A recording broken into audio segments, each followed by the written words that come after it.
மனித வரலாற்றில் மிக அதிசயமான சம்பவங்களில் ஒன்று இயேசு கிறிஸ்துவின் பிறப்பாகும்.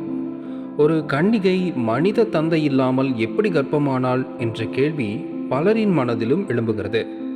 மத்தேயு 1:18 இவ்வாறு கூறுகிறது: மரியாள் யோசேப்புக்கு நிச்சயிக்கப்பட்டிருந்தாள்.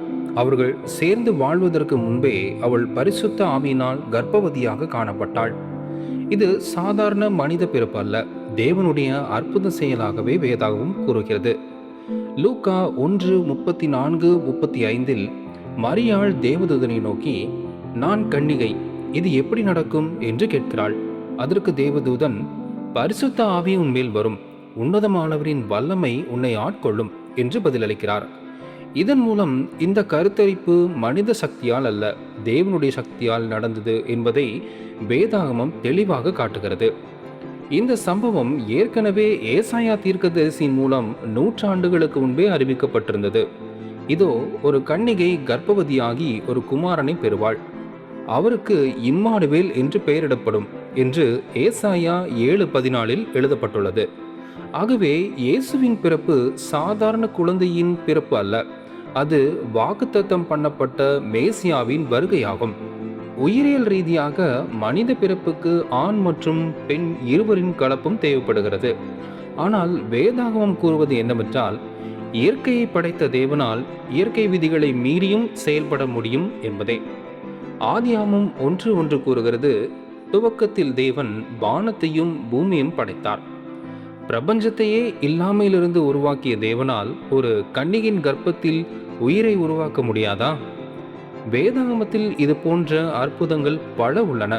செங்கடல் பிளந்தது, சூரியன் நின்றது, இறந்தவர்கள் உயிர்த்தெழுந்தனர்.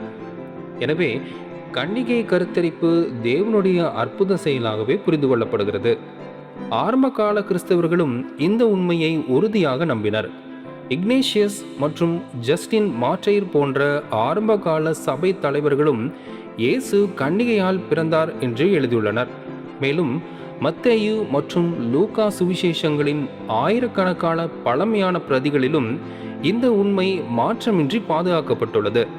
இந்த அற்புதம் ஏன் அவசியம் என்றால், இயேசு சாதாரண மனிதர் அல்ல என்பதற்காக.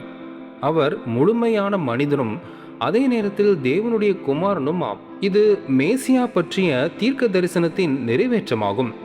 மேலும் மனிதருக்கான இரட்சிப்பு திட்டத்தை வெளிப்படுத்துகிறது. ரோமர் 5ஆம் அதிகாரம் கூறுவது போல, மனுக்குலத்திற்கு மீட்பு தேவைப்பட்டது. அந்த மீட்பராக வந்தவர் இயேசு கிறிஸ்து. முடிவாக, ஒரு கன்னி எப்படி கர்ப்பமானாள் என்ற கேள்விக்கு வேதாகமத்தின் பதில் மிகவும் தெளிவானது. இது மனித சக்தியால் அல்ல, பரிசுத்த ஆவியினால் நடந்த தேவனுடைய அற்புதம். லூக்கா 1:37 இவ்வாறு அறிவிக்கிறது: தேவனால் ஆகாதது ஒன்றுமில்லை. இயேசுவின் பிறப்பு ஒரு சாதாரண பிறப்பு அல்ல, இது மனிதருக்கான தேவனுடைய இரட்சிப்பு திட்டத்தின் ஆரம்பமாகும்.